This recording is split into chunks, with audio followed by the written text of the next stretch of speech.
As the conclusion of our lecture on alkenes, I would like to present to you the structure elucidation of beta-Carotien, done almost 100 years ago in the 1930s. This was done, and what was known basically was that there's a component that has like a strong orange absorption that you can extract from different components, from different natural products, for example from carrots here, and this shows a few properties, a few chemical properties, and the original structure of the beta-Carotien was unknown. And what was done was to analyze basically the properties of this component by using different chemical techniques, and very importantly also different oxidation techniques, using, for example, potassium permanganate, and also ozone played an important role in elucidating the structure here. What was known before was that the structure, the unknown structure, is just made up of carbon and hydrogen atoms, and from there you can calculate how many pi bonds do there need to be to fulfill these reaction conditions. So you can easily do that. The general structure from alkane is always CN and then H2N plus 2. That is a fully saturated alkane. So for example, if you plug in, for example, 6, then you get C6 H14, and this has no double bonds. And when you always take away one double bond, or introduce one double bond, then you're taking away one molecule of hydrogen. So for example, if you move from hexane to hexene, and you introduce a double bond, then you're having C6 H12 basically. And so from this structure, you can basically calculate that there needs to be something like 13 pi bonds. But in another experiment proved that there are only 11 pi bonds. This is something that you can do via the addition reaction to these pi bonds that we have also talked about.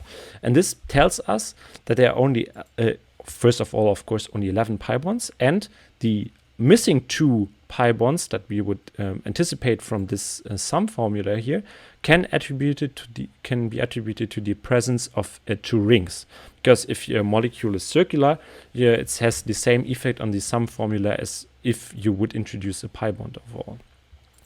Furthermore, it was known that this unknown molecule, or this beta-Carotien, does not show any optical activity, so it has no chiral carbon atoms overall. That's also, of course, a very important information here. And then Paul Kara, overall in the 1920s and 1930s, worked basically tried to find out what happens if I oxidize this unknown or this unknown component with certain certain oxidation agents basically. And his idea was, okay, we know that there are these pi bonds in the molecule, so if I can somehow characterize like the products that are formed from this oxidation reaction, then I can maybe conclude which kind of structure does my starting molecule have. And what he found is one of the products here is this so-called beta-ionone. So he found, there is something like a circular structure with double bonds, and then this beta-ionone has a ketone component here. So probably the molecule further extends here. And what he also found was that there's like 4 equivalents of acetic acid formed, and when you use a stronger oxidation material or an agent in this chromic acid, you find 6 of this acetic acid components. So what he concluded from that was that there must be 6 of these methyl groups sticking out. You can see one of them, or actually 2 of them here in the beta-ionone. One of them is here, and the other one can be found here. So this is basically his conclusion from these products here. And after he's carefully used some other oxidation agents here in this trioxochromine, he found that you can add 4 oxygen atoms to our unknown structure here. So this is then also equivalent to the formation of this epoxide that was already known here. And then he added, basically he amped up the reaction temperature a bit in the same reaction conditions, and what he found was that there is only one isomer that is formed. So he concluded that this beta-Unone structure needs to be present on both sides of the molecule, so it needs to be a symmetric molecule. And in the end, this is the structure that after some elucidation or in putting salts into it, he came up with, and actually this is the correct structure, and you can see how nicely symmetrical this is.